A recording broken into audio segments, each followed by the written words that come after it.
morning. We're having a heat wave. Doesn't it feel good? I'm Joanne Bundy, and I welcome all of you this morning. I hope that you were able to find your favorite spot in this crowded room today. Our planning committee thanks you for coming early so that we have time to get you all registered and you can find your coffee and enjoy a Mayflower cookie or two and find a place to sit. So thank you for coming early. If you will silence your cell phone, we'll get right at our class today. This is the second class of a 5-class course on the Constitution from origin to implementation. You know, remember when we were in high school and our history teacher said to us, well, tomorrow's class, we're going to read the Constitution. We would have decided that that was going to be a really long, boring class session. But that's because we didn't have George Drake for our teacher. I've heard recently that people remember the first name of their high school history teacher, but they don't remember his last name. And the reason they remember his first name is because it was Coach.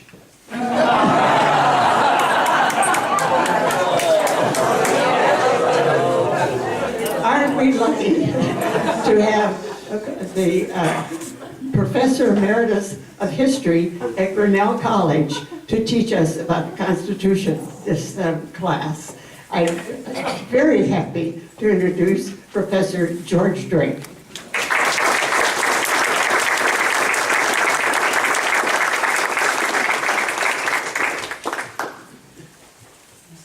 Well, there we go. Thank you very much, Joanne. And well, I hope you're having as much fun as I am doing this. As I indicated to you last time, every other time I've done a bucket course, it's been from material that I've been teaching on campus. And I've not done much with the Constitution on Grinnell College campus. So it's been a fun thing for me to develop and work on. And I find that it's about as much work as teaching the course at the college. Trying to keep up with you folks. Then people like my colleague Dan Kaiser show up, a really great historian, and it's fun to have you here, Dan, so thanks very much. I ran into Eric McIntyre last week at the subway, and he told me that his son is doing the Constitution in school. How old is your son? 8. And they're having to draw pictures of various sections of the Constitution, and Eric's son was delighted that his father's doing the same study that he was doing. And Eric also, he'd asked the question last time about why that some things are capitalized and not capitalized, and I couldn't answer that question. He went online to try to find an answer. He had a suggestion. Eric, what was that? Well, the thing that was curious to me was I was wondering if it was related to the German language where nouns are capitalized. Yeah. And there are assertions that that's the thing. That, I mean, when you consider the era in which this was written, those languages were still much closer than they are today. And that a lot of people were in the practice of capitalizing nouns. So what Eric had found out was he was curious and wondered if there were some connections with the German language and the way that it capitalizes, and also pointing out the fact that languages were quite fluid in that period. They're still fluid, but particular orthography, spelling and so on is different. What strikes me as so interesting is how this late 18th century language translates into our language today. In a way, this is a bunch of lawyers, a committee meeting of a bunch of lawyers, and they put together something you can actually read. I think the profession, or at least the whole matrix of the law, has gone downhill since this day, because I think most of us are finding this pretty clear. Well, today, first of all, let me say something about the handouts. It's unlikely, given the pace at which I do things, that we'll get to the handouts today. But this may be one of those times when, wow, I got the handouts in time that I can look at them before the next class. We'll definitely see these next class, and if we're really efficient, and I'm not encouraging that because I want your questions and comments back and forth. But if we're really ambitious, we might get to one or two of them today. The first one you have, and I don't know, so Dan, if you weren't sitting at the table, if you got one, but it's stolen from our History 101 packet. And it's Locke and Montesquieu, that section. I mentioned that course. It was a course called Basic Issues in European History that was one of our beginning courses along with a survey in American history and then another sort of world history course that we developed, which Dan never liked because things didn't hang together. Sorry, Dan, I keep picking on you. But this was a course where the students had a huge packet of readings, primary sources, and then we would conduct a class examining those primary sources. And we don't any longer teach it. I think it's a tragedy at the college because I thought it was a great course, and it lasted over 40 years. Anyway, what you have is a section from those kinds of readings that our first-year students would be tackling. And you have some selections from John Locke's second treatise on government, which was published in 1690, though most of it was written in the 1670s. And Locke is interested in changing the sort of architecture of the English Constitution at this point, which has brought the last of the Stuarts, James II, to the throne, and there was a lot of revolutionary fervor trying to get rid of this king, who turned out to be a Catholic after England had become Protestant. And so he's writing it at the time to sort of partly to outline what government ought to be, and then to justify a revolution against the government. By the time it's published, you've already had the revolution of 1688. James has been removed from the crown, and the House of Orange has come in the form of William III, and his wife, it was a Stuart, Mary. And so it's published sort of after the fact, after the revolution has happened. But I don't want you to get, if you read this, and when we actually talk about it next time, I won't get hung up on a lot of it, but it's John Locke using Enlightenment principles to outline how you move from a state of nature where everyone has liberty, but also license. And somehow our liberties conflict with each other, and the strong, in oftentimes physical terms, will dominate the weak. And though, you would love to have the state of great nature work out, it doesn't work out very well. So men with their reason, we're reasonable people, can design something that will contain our worst impulses under nature.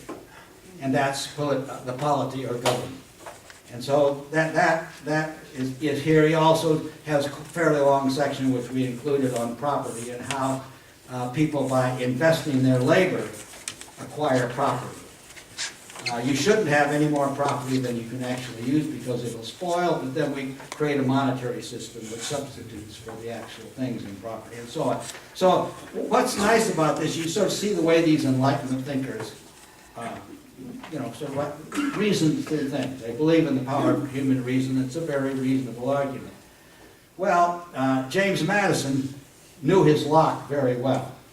He spent months and months and months before the Constitutional Convention in his library at Montpelier studying.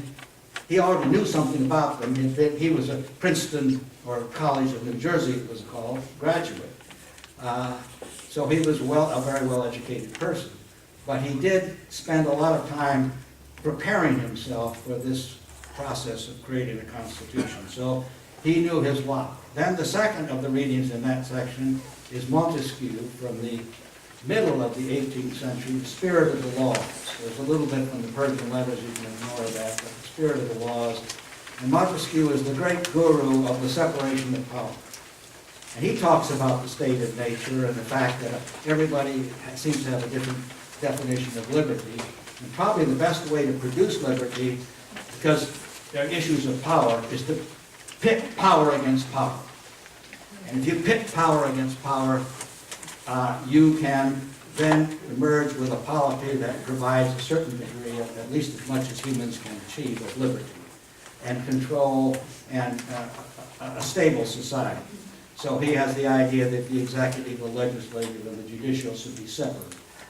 So the notion of separation of powers, which is very much a part of our Constitution, is best expressed by Montesquieu. And Montesquieu, Locke, the quote founding fathers don't quote Locke very much in their discussion. They quote Montesquieu all the time. He's the one that is very much in their mind. Now the second of these we conceivably will get to today. This is the Declaration of Rights, or Bill of Rights, from the Virginia Constitution. This Bill of Rights precedes the Declaration of Independence.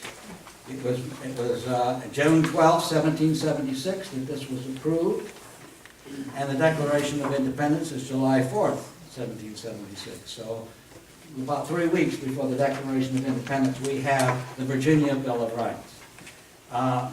Both Jefferson and Madison, Madison's 25 years old at this point, 1776, were involved in the process of creating this Bill of Rights. And Madison is going to produce the first 10 amendments of the Constitution, our Bill of Rights, and we'll be I hope we get there today. And at that point, I want to refer back to the Virginia Bill of Rights. These folks are not working in a vacuum. There's a lot that's happened before our Constitution. They're, of course, working with the Articles of Confederation, which we talked about last time, as having been something they were meant to revise. They exceeded the mandate and threw out the articles and began over again in their secret meeting without any secretary or notes being taken. But every one of the states, all 13, had constitutions by the time they're making the federal constitution. And a lot of the people who are there in Philadelphia had worked on their state constitutions. And when we get to that point, I want to spend some time on the Virginia Constitution and the Pennsylvania Constitutions, which are polar opposites in terms of the way they design the government. And they're both in people's minds as they come to the convention. So that's after we do the Constitution today, and I hope we'll get through it. What I plan to do is talk about the antecedents to the Constitution, i.e. the Enlightenment ideas, the English Constitution itself, which these people who've just rebelled against the government of Great Britain still hold up as probably the best national constitution available as a model. So they, in a sense, revere the English Constitution, which by now the British Constitution, because Scotland is a part of Great Britain. But they think it went off the tracks.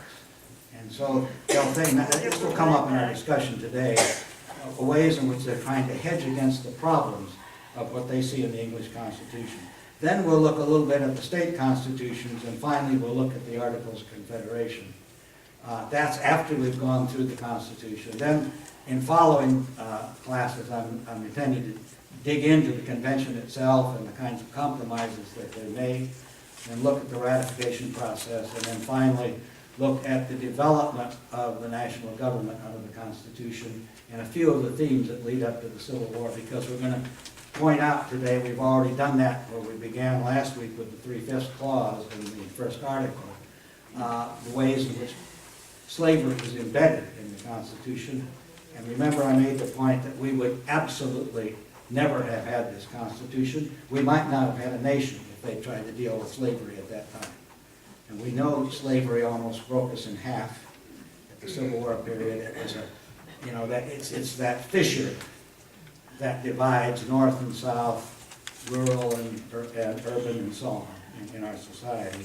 And of course, race is still an issue in our society today. So it's a major theme. Now, we're running out of constitutions, and I want to give ACLU a plug again. On Wednesday afternoon, I emailed the woman I've been dealing with and said, could you send it 20 more? She actually told me that in responding to his email that that's the first time that's ever happened. So you folks deserve a lot of credit. And by Saturday, she had sent 20 more. So they're terrific. And Joanne has copies there, so if you don't have one, it won't be very much fun today if you don't have a Constitution in front of you, because we're going to go back and plow through again. And I probably shouldn't say plow. I hope it's better than that, but in fact, we're going to be looking at not every word in the Constitution, but most of the wording. Now, we got started last time with Article 1. Now, as we go through Article 1, you're going to wonder, will this never end? Because Article 1 is by far the longest article. By far the longest article. It has to do with the legislature. Now, to give a little context for this, a little more than I gave you last time, the colonial government had problems with their governors because many, if not most, were appointed by the Crown of England. And so there was pretty strong executive power in most of the colonies. Massachusetts was an outlier for a while, but then they ended up with a man named Thomas Hutchinson that toward the end, who was a very, very powerful governor, and there was just constant tensions in Massachusetts. Well, these folks going into a constitution-making mode, both at the state level and at the federal level, are going to emphasize as much as possible the strength of the legislature. Because they see the legislature as the way that the people get represented. It's harder to represent the people in the executive, they feel, and they don't quite know what to do about the judiciary. It's supposed to be indifferent anyway, not indifferent, but even-handed and fair. And you've got a problem with that, and as I've said, the Articles of Confederation didn't even include a judiciary, and they didn't include an executive. That's the dramatic reaction to the problems that they've had with the English crown and with their colonial governors.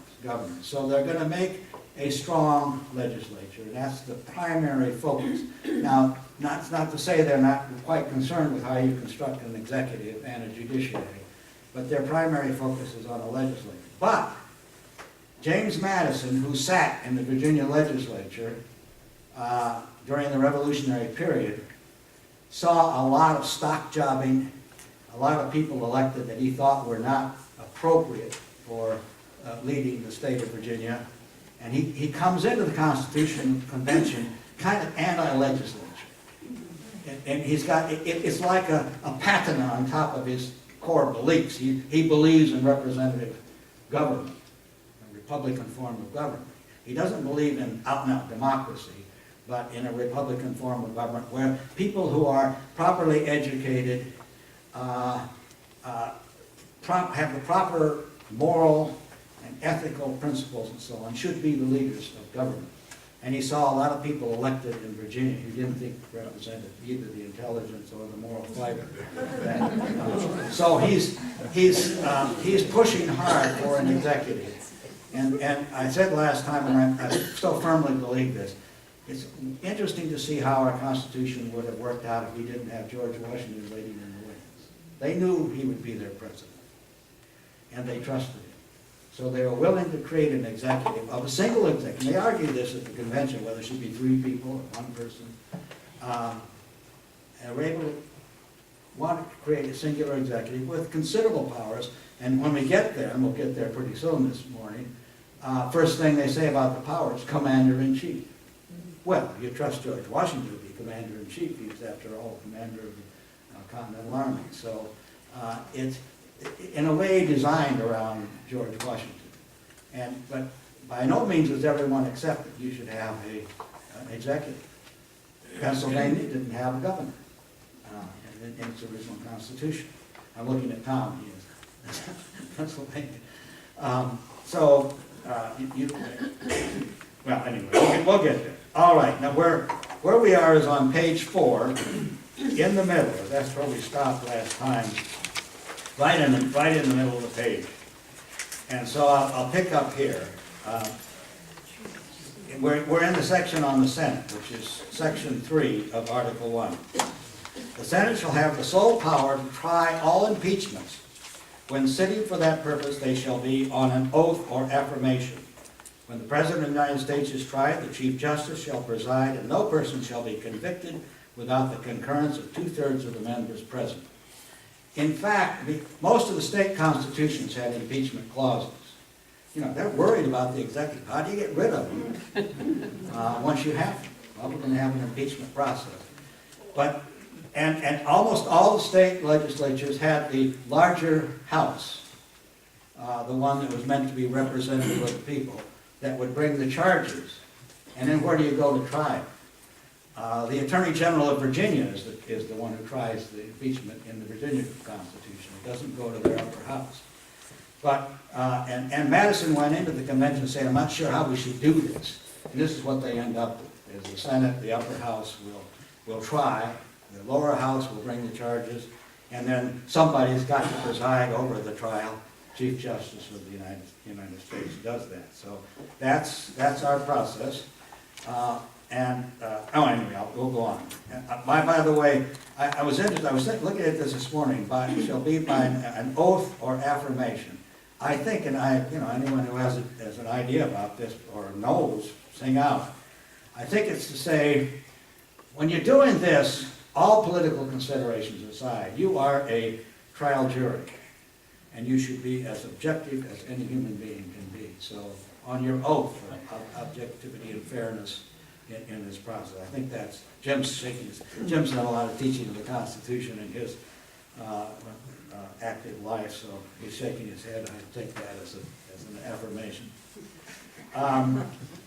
Judgment in cases of impeachment shall not extend further than to removal from office and disqualification to hold and enjoy any office of honor. So you can't have any other office after that, or trust or profit under the United States. But the party convicted shall nevertheless be liable and subject to indictment, trial, judgment, and punishment according to law. So if you're removed from the office of president, you still are vulnerable to criminal law or civil law of the United States. It might not happen, it might happen, but you are now out of the presidency, so you're not protected by your office, and you can still, indictments could continue. Okay, section 4, the times and places and manner of holding elections for senators and representatives shall be prescribed in each state by the legislature thereof, that the Congress may at any time by law make or alter such regulations, except as to the places of choosing the senators. So, remember, the state legislators are going to choose the members of the Senate. There will be 2 per state. The 17th Amendment in 1913 is the one that changes that and turns the Senate election into a popular election along with the election for the House of Representatives. But up until that time, it's handled by the state legislatures, though the federal government obviously has some role here, and they can influence the process that the legislatures undertake, but they can't change the place. In other words, I think what you're saying is you can't make them leave their state capital or wherever, come to Washington or wherever the federal government's going to be. But when they've done this, they haven't quite settled on D.C. It's close. Washington's pushing like crazy for that location, and that's, of course, huge in terms of it ending up where it is. And we'll find a reference to that process in the Constitution. Okay, the Congress shall assemble at least once in every year, and such meeting shall be on the first Monday in December, unless they shall by law appoint a different day. Is it still the first? That's changed. And you've got the 20th Amendment in 1933 that moves it to January 3rd, I think it is. So anyway, that's another one of those aspects of the Constitution that was changed by amendment. All right, section 5. Each house shall be the judge of the election returns and qualifications of its own members, and a majority of each shall constitute a quorum to do business. Okay, so they're going to control their own election returns in House of Representatives, the Senate, and so on. They have quite a bit of control over issues that arise over elections. But a smaller number may adjourn from day to day and may be authorized to compel the attendance of absent members in such manner and under such penalties as each house may provide. Anything about this in the current news? What constitutes a meeting, in this case, particularly the Senate? So, we come to Christmas vacation. And we'll see here in a minute that there's a thing called recess appointments. Are they in recess if 1 or 2 people show up? And the Senate says, no, yeah, we're in recess. We're not in recess. We're having a meeting. They come, they sit there for a minute, they adjourn, and they go home. Go wherever. and in order to block recess appointments. And so you've got in the Constitution some basis for that action. And it's been particularly in the news because there's been more opposition to Barack Obama's appointments at any level than any previous president. And so he's trying to find ways of getting various national boards, the appeals court, federal appeals court in D.C., which has had 3 vacancies. It's now pretty well balanced between Republicans and Democrats. It won't be if Obama's able to make those appointments. When are they in recess, when are they not, and so on. Each House may determine the rules of its proceedings, punish its members for disorderly behavior, and with concurrence of 2/3, expel a member. Now, you folks who are better historians of this, how many times have we expelled someone from either the Senate or the House? We've censured. There are censures. Almost every year, or every couple of years, there are censures. But expulsion is, I'm sure there must be some examples, but I'm not enough of an American historian to cite those. But each House determining its own rules. Today's Senate, 60 votes to overcome, I'm having a 16. Yeah, filibuster. 60 votes to overcome filibuster, which hugely increases the power of the minority. Hugely. It's very hard for either party to have 60 members of the Senate. And remember the Tubman article we talked about last time talks about that moment when Al Franken was resolved as the winner in Minnesota, becomes the 60th vote in the Senate, and for a year and a half until the 2010 elections, the Democrats are going to push through quite a bit of legislation. But once you get to 2010, the House flips dramatically to Republicans, and the Democrats lose seats in the Senate, we have pretty much a government that isn't able to do very much.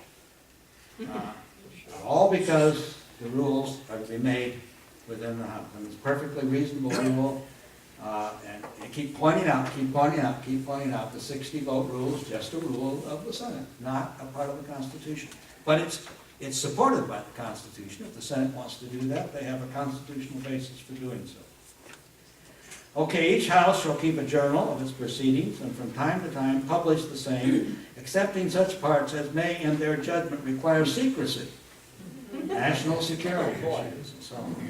And the yeas and nays of the members of either House on any question shall be at the desire of 1/5 of those present be entered on the journal.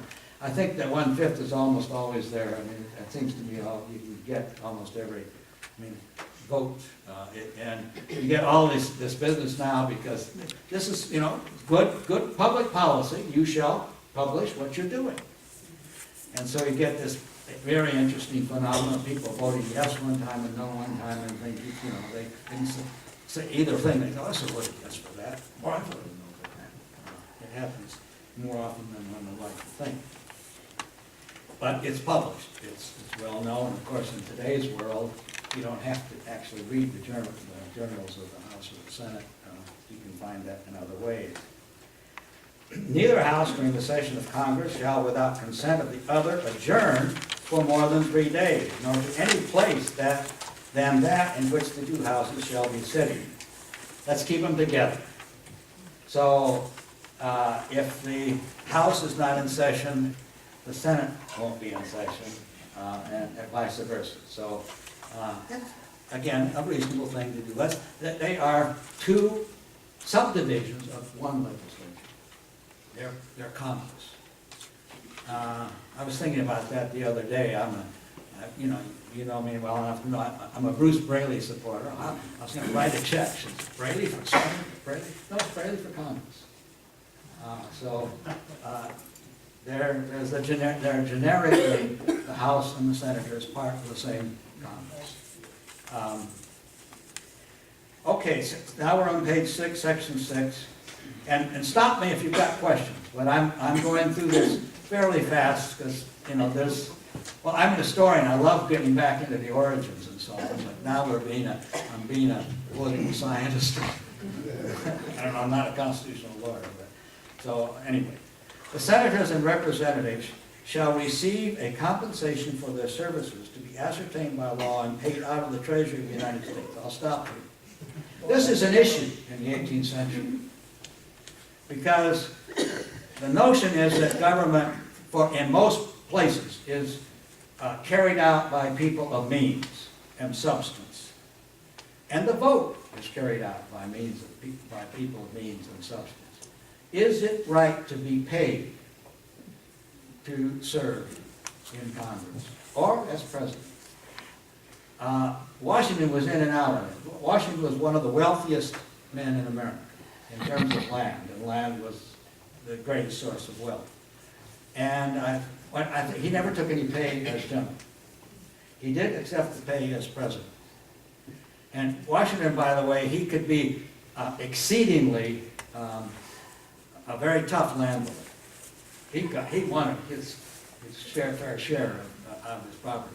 So he was a kind of screwing down kind of landlord. But on issues like this, of public service, he embodied the 18th century ideals. So there was considerable discussion at the convention of whether you should pay these folks. You start paying these folks, who are you going to end up with? People of no means who will do it just to get the money. You've created a real problem. But on the other hand, they're called to service, and travel. It's expensive today to travel, but it's hugely expensive of time and of substance to travel in those days when you're coming to the nation's capital from Western Virginia or northern New England. If you've read the Adams biography by David McCullough, he seems to be spending half his time in a coach going back and forth between Braintree, Massachusetts and Washington, D.C. And he was home half the year. It was a more leisurely pace of government in those days. But anyway, it looks sort of innocuous here, but it is an important issue. And then they shall in all cases accept treason, felony, breach of peace, privilege from arrest, have a privilege from arrest, and then there's also a section in there on freedom of debate. Now that goes back to English constitutional ideas. In the 16th century, this begins to tip, and a man named Paul Wentworth, under Queen Elizabeth in the Parliament, stands up one day and says, we're hearing all these rumors of what the Queen wants and what the Queen doesn't want. And Wentworth was a radical Puritan. He wanted a more purified Church of England. He ends up in prison for having said that. And so coming out of that this is the 1580s, coming out of that period, when you get into the 17th century, you begin to develop principles in Parliament that you cannot be charged and arrested while you're in that public service, and you have freedom of speech in the protected confines of Parliament. If you go outside Parliament and start talking to the press, that's a different matter. But when you're speaking in Parliament, you can have freedom. So this is incorporated into the American Constitution. No senator or representative shall, during the time for which he was elected, be appointed to any civil office under the authority of the United States, which shall have been created, or the Emeritus, etc., etc. Now here, again, a reflection of issues with the English Constitution. The English, in England in the 18th century, there was about as much corruption of this type as you could have had. People who were in Parliament, either in the House of Lords or the House of Commons, who were given all sorts of government jobs or state jobs. Tax collectors, you name it, customs officials and so on, where you could actually skim off a lot of money. And these were in the grant of the Crown, and they would tend to grant them to people whose political support they wanted. So there was a huge amount of this kind of corruption. The 18th century was the worst point in the English constitutional history of this kind of thing happening, at least where it got a lot of notice in the public. So it's very much in the public discourse in England. And these folks in the United States are going to stop this dead in its tracks. They had a lot of problems in the colonial period with the same thing. So they're going to stop it dead in its tracks within the Constitution. Section 7, and we'll stop here. We'll do this. All bills for raising revenue shall originate in the House of Representatives, but the Senate may propose or concur with amendments on other bills. As on other bills, excuse me. Now this is big, it is huge. All of the budget issues originate in the House of Representatives. They are the body that most directly represents the people because they're elected every 2 years. The senators are elected every 6. So the House of Representatives is much more, in theory, and I think in practice, much more responsive to public opinion. And also has the ability to reflect the desires of the electorate and to gain support of the electorate for tax measures or for budgetary measures. That's the thought. This comes directly out of the British Constitution. The House of Commons originates money bills in England. So they're drawing this directly from England. And in fact, the House of Lords has much less influence on this than does the American Senate. Because the American Senate can alter. And we have, conference committees between the Senate and the House on budget to work out their differences and come up with a compromise budget between the two bodies. Many of the state constitutions have only their House of Representatives, the House of Delegates, proposing and controlling money bills. But this became a kind of anomaly in the minds intellectually, because there was a kind of thought that the House represents people and the Senate represents property. Well, if you really think that, and the Senate represents property and they have no voice on taxes, they're the ones who are getting taxed the most because they represent property. So this is resolved in a balanced way in the U.S. Constitution. The Senate does have a role. Well, and then we get into a section here, and I won't read it to you, but this is the veto section. So essentially what it says that any bill that they pass together has to go to the President. The President has 10 days to decide whether to accept it, sign it, or veto it. 10 days passes, excluding Sundays, and it becomes law whether the President signs it or not. If the President vetoes and it goes back to either the houses, they have to have a 2/3 majority to override the veto. So there's the law. Then the question comes up of the pocket veto, which is not in the Constitution, where the President, if you're coming into a period when this Congress won't be in session, or between Congresses, might not either sign or veto, but Congress isn't in session anymore, so the bill doesn't happen. And that has become, in politics, a big issue, and it has extended up into our own time. Presidents trying to exercise pocket vetoes where they don't want to, they know they don't have the votes to prevent an override, but they might still be able to prevent the law, or wait till the next Congress assembles, and they might have a different political environment and not have to accept the bill. Okay, then there's another section here which essentially says that resolutions of Congress also have to receive presidential sanctions. And the same thing if the President doesn't sanction the resolution, then if they get a 2/3 majority in both houses, they can override. Okay, we'll stop here, take our break. Now we get into, when we come back, we're going to come to section 8, the big section, the powers of Congress. Our Constitution to create legal tender. I hit this. And once you get that notion of legal tender in your mind, then this other coinage or paper doesn't look very good to you, and the federal money looks much, much better to you. So it is going to predominate, but it doesn't happen overnight. To provide for the punishment of counterfeiting and securities, current coin in the United States. So okay, you can have the force of law and punishment behind you if people are coming up with new coins that are not federal coins. So that strengthens the hand of federal government. To establish the post office and post roads. That was in the Articles of Confederation. It's pretty important, and really the first federal bureaucracy, I suppose, besides customs collection, is the post office. And it's been, it was under that was in the Articles of Confederation too, and they were working toward a common post office under the Articles, so they're going to keep doing it under the Constitution. To promote the progress of science and useful arts by securing for limited times to authors and inventors the exclusive rights to their respective writings and discoveries.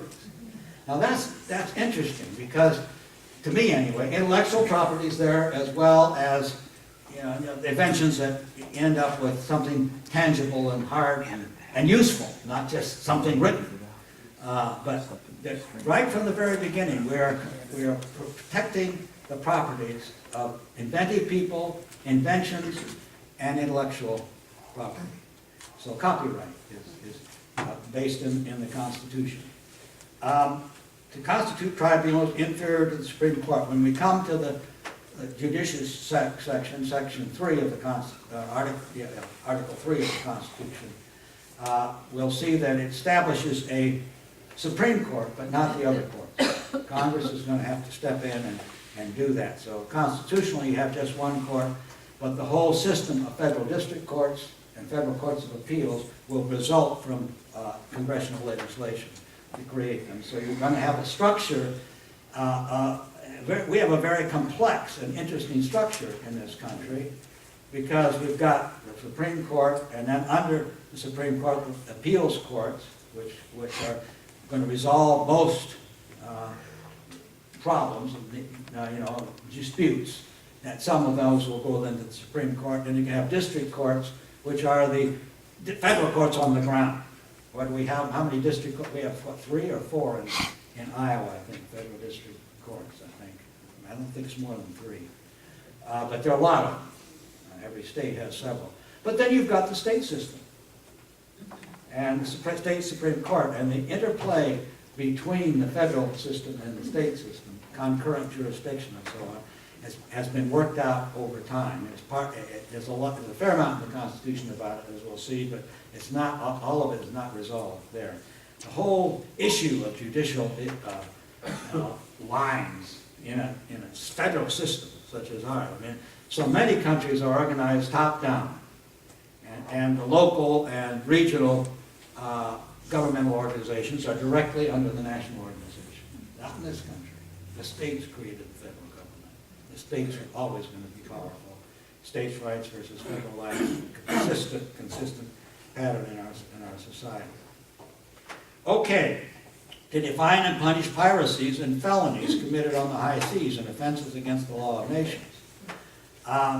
There would have been a time in our history when we would have thought this is a kind of outmoded part of the Constitution. I guess after Captain Phillips, we don't have to worry. It's still in our society. But in the 18th century, this is a huge problem. The Barbary pirates and so on. There really were problems, particularly as you got very far away from our immediate coastal areas, where you have lots of piracy. John? What's the reference against the law of nations?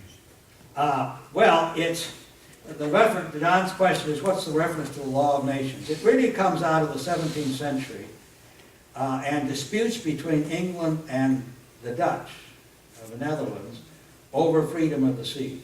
How extensive are territorial waters?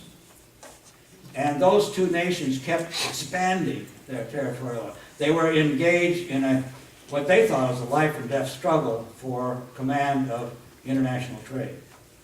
And this little country, assemblage of individual states, Holland and the others, the Netherlands, was beating the British hands down. They were getting, not a monopoly, but great, very heavy inroads into what was called the carrying trade.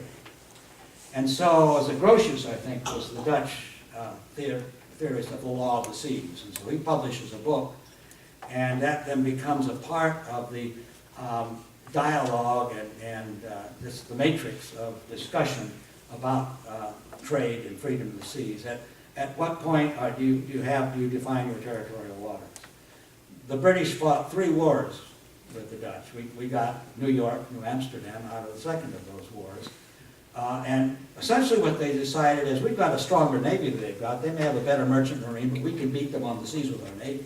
So they were aggressive wars, the British against the Dutch. They didn't always work out well for the British. They had their fleet burned in the Medway by the Dutch, but it was a big 17th century fight. The Navigation Acts, which affected our country. British passed laws that said if you're going to trade with our colonies, you can only trade in British ships, directly aimed at the Dutch. So that's as much of the. Is this a written document? The Grotius, what was the law of the seas, was it, I think? Something like that, yeah. It is, you can get the book easily. And anyway, that's where that comes from. And after all, the 17th century is only as far back as the 20th century is for us. So, well, a little further than they say, early 20th century. So these things, you know, the British Civil War and Oliver Cromwell are very much in their mind. That, you know, in the Constitution ratification debates, we don't want another Cromwell, who by military force took over Britain. So these are not quite in living memory, but they're in a living historical memory, definitely. Okay, let's see, where am I? To define and then go to the next page. Declare war, grant letter, declare war. Think of that. How many of our recent wars have been declared by Congress? And then Barack Obama goes to Congress with respect to the use of chemical weapons in Syria. All of a sudden, he's doing that to seek congressional authorization to possibly get us in a war with Syria. Now, he didn't want the war, so he's gone to Congress. The president's kind of these days, this is excessive, I would say by constitutional terms, excessive use of presidential power. Yeah, commander-in-chief. But when do you go to Congress and when not? And most of our wars lately, we haven't gone to Congress to actually have them declared. There it is in the Constitution, so that's a huge issue. Grant letters of marque. Okay, letters of marque, I'm assuming that you will ask that question. Letter of marque is something you give to a privateer from the government that gives you the option of going out to sea and attacking foreign shipping. In other words, it's legalized piracy. And in a situation where you don't have enough ships and you might go to war, you're getting private ships, privateers, into the Navy and giving them the opportunity to help you. So, again, Congress will have control over that. I'm not sure when the last letter of marque was issued, but it would have been maybe in the 19th century sometime. Blackwater. Yeah, government contractors are sort of that way. Private people who actually carry guns and engage and cope with the enemy. And files and make rules concerning captures of land and water. Now, interesting. Let's go to the next one. To raise and support armies, but no appropriation of money to that use shall be for a longer term than 2 years. So you need military appropriations at least every 2 years to sustain a standing army. These folks are deathly afraid of a standing army. Powerful federal government with an army at its disposal, where is it all going to end? And this comes really directly out of British experience, as well as their own experience. If you know anything about British history, the Navy is much more popular than the Army. The Navy is what made Britain, Britain, and its great overseas possessions and so on, its command of the seas. The Army was nothing but trouble. When they made the new model Army, which was the first real professional army in England, and emerged from the Civil War as the most powerful army on earth, and look what happened. They took over the government. That is a real problem. So it is in the DNA of Americans, that memory. But also, just generally speaking, 18th century fear of standing army. Look at France. Why is it that France was, and some of the continental countries were able to develop so long to get, Louis XIV and so on, the kind of monarchical power they had before the Revolution? Well, they had an army to enforce taxes and so on. The British never really had a standing army until the new model army. The Coldstream Guards are the oldest regiment in the British Army, and they're the one regiment of the new model army that was not demobilized at the Restoration. So that little element of the new model army continues today as the oldest regiment of the British Army, which is a standing army now. But it wasn't, that was all they allowed for a long time in terms of army. The British believed that their great development of democratic principles because they didn't have an army. They had a navy to protect them, but then internally they had a lot of freedom of choice against their government. So the government had to ask. It couldn't take. So there's this notion that if you don't have a standing army, then you can have a true republic or democracy. So how do you prevent a standing army? Appropriations. It can't last more than 2 years. If there's no money, it'll have to be spent. And Congress can control then whether you have a standing army or not. We do have one now. But think of the situation after World War I. We demobilized to almost nothing. Had to recreate an army to fight World War II with people like Ken Christensen. So 18 years old or so.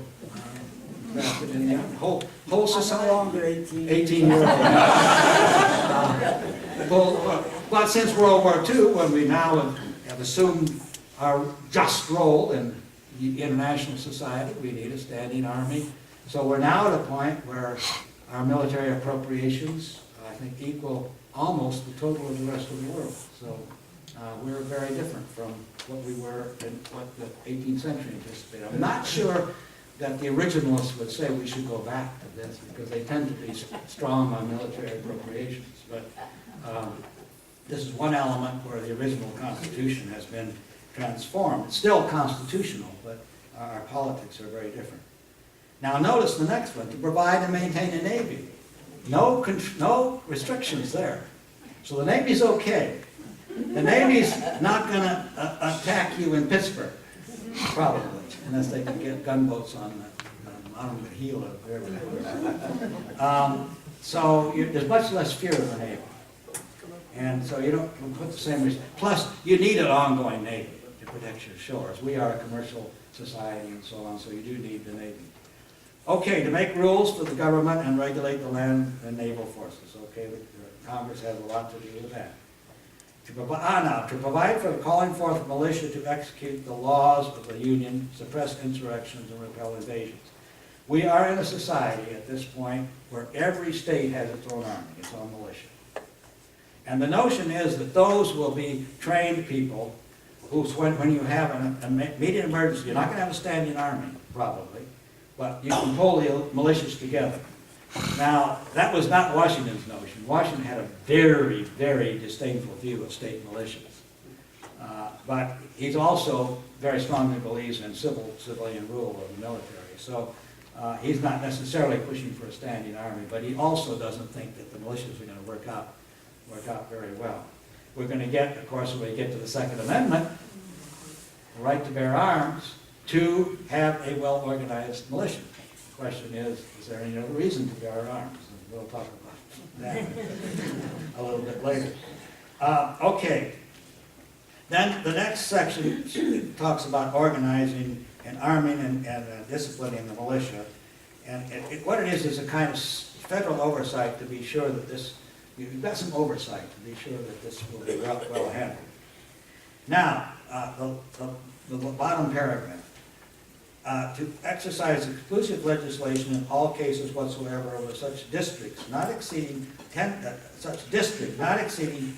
square miles as may by cession of particular states and the acceptance of Congress become the seat of government of the United States. The seat of government of the United States has been in 3 places. New York City originally, that's where Washington went, Philadelphia, and then a place called Washington, D.C., this swampy, mosquito-y flatland on the Potomac that they carved out as a 10-square-mile area, eventually becoming the District of Columbia, in which they started building the city. And Washington, in his retirement, was particularly active in overseeing the construction of the city that bore his name. So you can see they haven't quite decided here. over such district. It doesn't say the district, it says such district. So it's in the air that there's going to be the federal government where Washington wants it. It's really Washington who's going to dictate that. He really wants it there. And of course, it's more central than is Philadelphia or New York. And it has a tinge of the South, and a tinge of the slave states. And therefore, much more acceptable to the South than either Philadelphia. Philadelphia is particularly bad because Philadelphia is a leader in the abolitionist effort. New York City still had slaves, but Philadelphia, most of the betting was going to be Philadelphia. But Philadelphia gets outmaneuvered. This is how I run out of time, but there's a very interesting, it's not quite clear if it actually happened or not. But Alexander Hamilton, a New Yorker, a definite Northerner, big player in this period, did not want the capital in the District of Columbia, this 10 square mile section. Madison and Jefferson wanted it there, they're Virginians. Good idea to put it there. They were supporters of Washington. So there supposedly was a dinner party that Jefferson arranged between Madison and Hamilton, whereby they made a deal that the Madison's heading toward being Secretary of the Treasury. And he is by far the best economic thinker of these founding fathers. By far. Really an extraordinary economic thinker when you think of it. He did attend Columbia, Queens College. You mean Was an Hamilton? immigrant. You mean Hamilton? Hamilton, yeah, thank you. Hamilton attended Columbia, Queens College, so he had a good education, but he was an immigrant, an impoverished immigrant who, by his charm and ability, made his way. Comes out of the Revolutionary War, having been Washington's aide-de-camp. Washington loved him, but also as a war hero, because he finally persuaded Washington to let him have command a regiment, and he did so very, very effectively. He's one of the few founding fathers who actually fought in the war besides Washington. Okay, so Hamilton wants a federal structure of funded debt, one following the British pattern, that we can't really run this government unless we have a funded debt. And also, for the federal government to assume the state debts. Good idea? Well, yeah. But unfortunately, Virginia had already paid off its debts, so they didn't like it. So apparently, the compromise was, okay, says Hamilton, I'll let you have D.C., but then you've got to support you and Jefferson and Madison. You've got to support the idea of funded debt and the government taking over the state debts, and that's what happened. Now, whether there is not absolute documentation of the dinner party, so it's the famous dinner party of the time, but. Probably it happened. Something happened anyway to bring Hamilton around. Okay, so we've got D.C. Let's turn the page. Well, I guess we want to start with the bottom. And to make, page 10, to make all laws which shall be necessary and proper for carrying into execution the foregoing powers and all other powers vested by this Constitution in the government of the United States or in any department or office thereof. The necessary and proper clause. We've looked at the Commerce Clause. Now this is the next one, which what's necessary and proper? How are the lawyers going to decide that? How is the Supreme Court going to decide that? So we go back and forth on necessary and proper. If you are of the inclination that the federal government is created primarily to promote welfare, going back to the preamble, to promote welfare, then there's a lot of things that are necessary and proper to promote welfare. But if you think the federal government is there primarily, not exclusively, but primarily to preserve our individual liberties, then the more powerful the federal government, the more threat there is to our individual liberties and our individual choice. Don't tell me I have to wear a helmet when I ride my motorcycle. Promote welfare? Well, I get hurt in the hospital and I don't have the money to pay for it, so we pay for it. The other people who argue back and forth as to how far individual liberties should go. But that, the necessary and proper clause is one of those elements that is ambiguous enough to allow for expansion of the federal government, but the question is how much expansion is necessary and proper, and those are not legal terms. They're moral terms, I don't know, general terms. So here's a really, really important part of the Constitution. Okay, so that's, interestingly enough, that's where powers of Congress end, is with the necessary and proper clause. I'm going to go on just a little bit here. We've got to stop in about 3 minutes. So clearly we'll be into the Constitution next time. We'll see. Anyway. Now we go into some restrictions. Migration and importation of such persons as any of the states now existing shall think proper to admit shall not be prohibited by the Congress prior to the year 1808. So 1808. But a tax or duty may be imposed on such importation not exceeding $10 for each person. What are we talking about? Slave trade.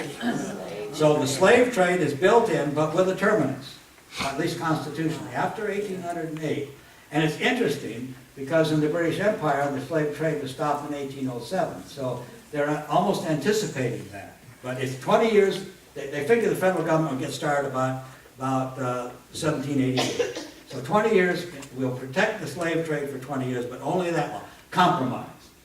They're members of that convention that say no slave trade, no slave. Let's stop it off, let's cut it off right now, and then just possibly this terrible, terrible institution will die off. The South saying no. Virginia actually was kind of for stopping the slave trade. They had enough slaves.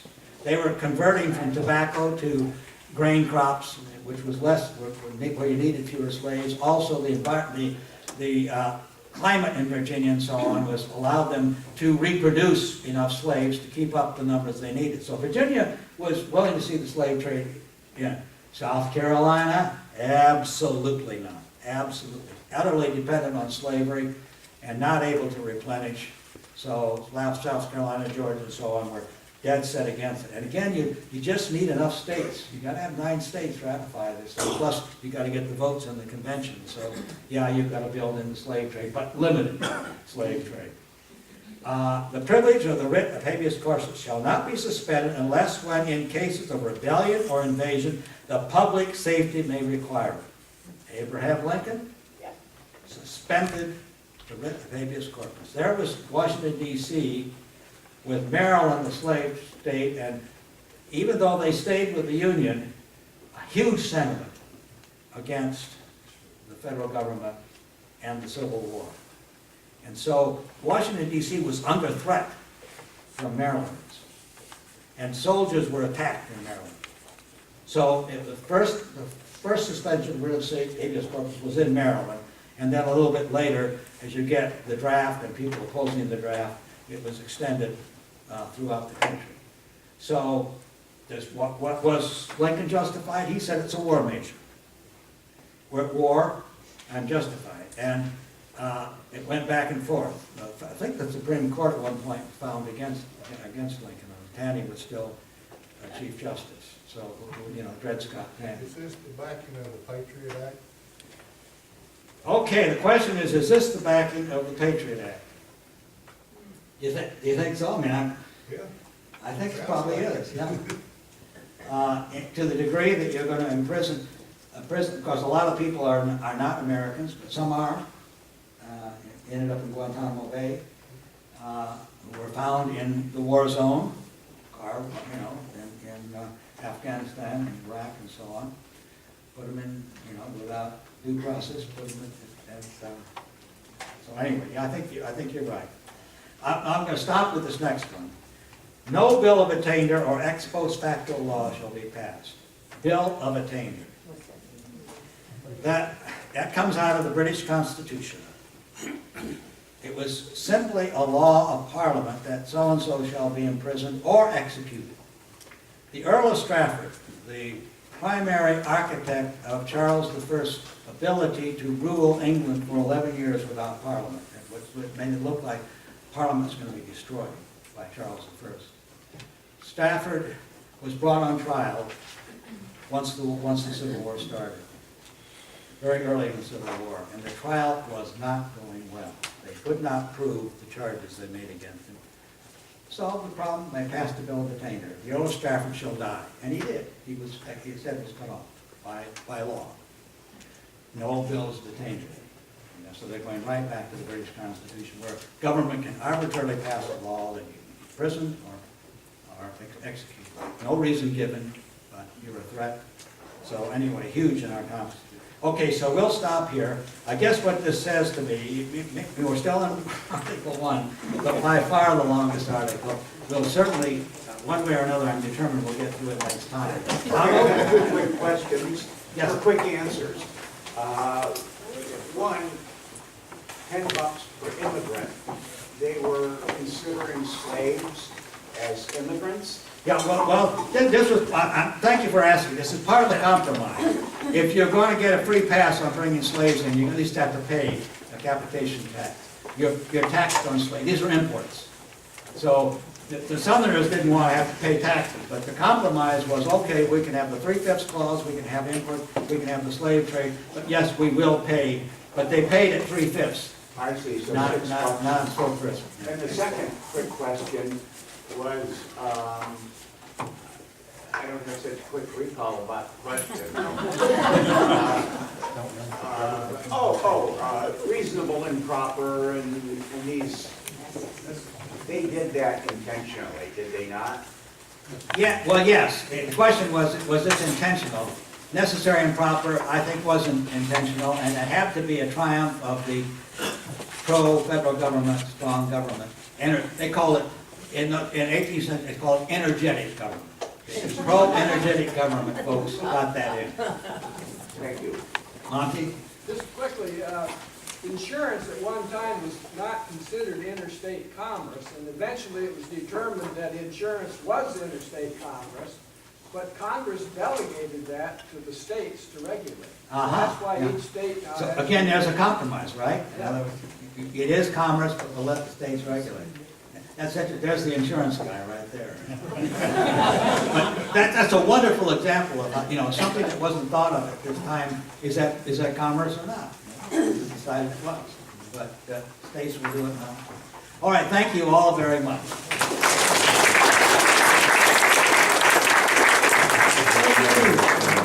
Well, one thing for sure, Professor's first name is not Coach. We ran out of handouts for today, so if you didn't get one, Misha will have some outside the door and you can pick it up. Thank you for coming today, and we will hope to see you all back next week.